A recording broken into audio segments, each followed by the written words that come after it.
ஸ்ரீ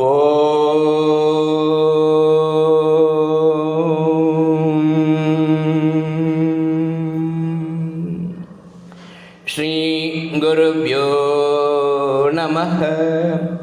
பகவான் ஸ்ரீ விஸ்வநாதர் அருளிய ஸ்ரீமத் விஸ்வோபனிஷதம் பாகம் 2, போதனை எண் 56, போதனா நாள் 28/1/1977 வெள்ளிக்கிழமை.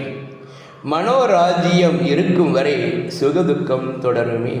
ஆகையால் மனதை உற்று கவனிக்க சாட்சியாக வேண்டியுள்ளது.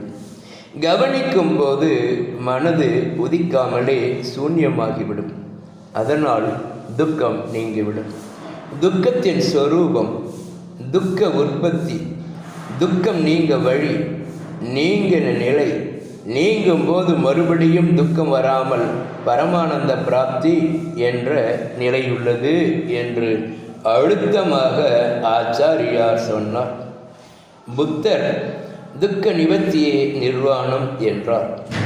அந்த நிலைகளை பற்றி பகிர்முக திருஷ்டிவாதம் செய்வது அர்த்தமற்றது. அது அனுபவ நிலை. துக்கமற்று இருப்பதுவே நோக்கம்.